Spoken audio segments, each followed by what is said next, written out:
You know that nagging fear you've probably heard repeated during every single election cycle. The one whispering that Social Security is going completely bankrupt before you can even think about retiring. Yeah, that is a very common fear. Right. So today we're doing a deep dive into Alfred Mill's book, Social Security 101, to figure out what is actually going on with your retirement. Okay, let's unpack this.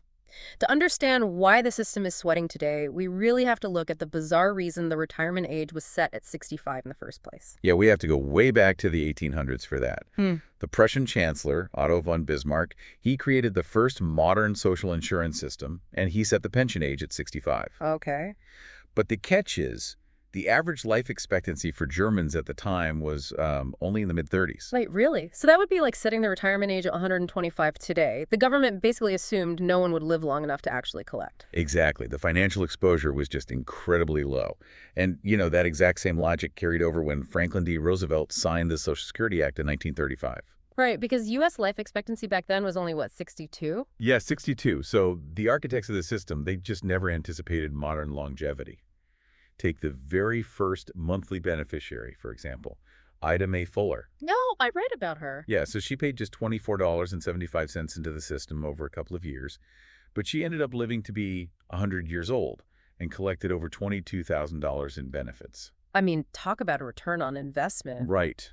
It's wild. But since millions of us are now, pulling an Ida Mae Fuller and outliving the system's original math, it is no wonder people look at FICA taxes, like that chunk of payroll tax coming out of our checks every week, and just assume the whole thing is a giant Ponzi scheme bound to collapse. Right, but what's fascinating here is how fundamentally different Social Security is from a Ponzi scheme, even though, that myth just refuses to die. Yeah, it really does. Because a Ponzi scheme relies on tricking new investors to pay off old ones, and it collapses when people inevitably panic and pull their money out. But Social Security participation is mandatory by law, so you never have that run on the bank scenario that crashes a real scheme, right? Exactly. Plus, the money isn't just sitting in some phantom account somewhere. Right, it's the trust funds. Yeah, the surplus money collected from payroll taxes over the years goes into those trust funds, and they're safely invested in U.S. Treasury bonds. Which are backed by the federal government. Exactly.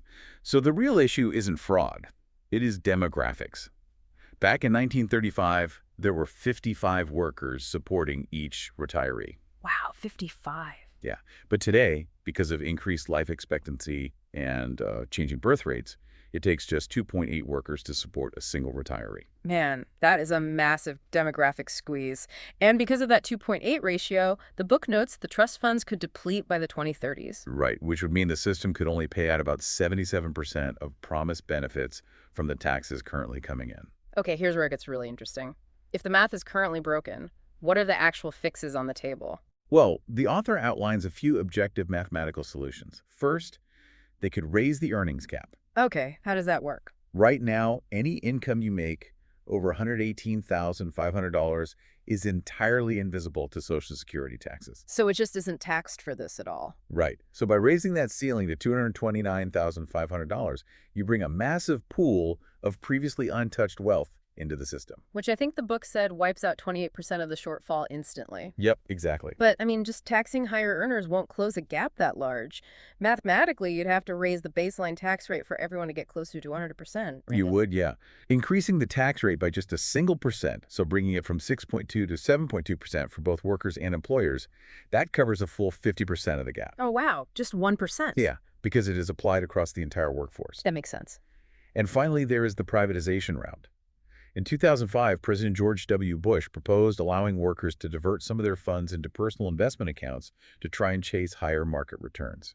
Right. And just reporting objectively on the history here, the book notes that this faced heavy political controversy and didn't pass. Exactly. It was highly controversial, but it remains one of the major historical proposals to alter the system's mechanics. So what does this all mean for you listening? If we look at the big picture, Social Security isn't going bankrupt. It's an evolving system trying to adapt to the incredible fact that humans are living much longer than ever before. Yeah, it's basically dealing with the consequences of our own longevity. Which leaves you with a really interesting question to consider.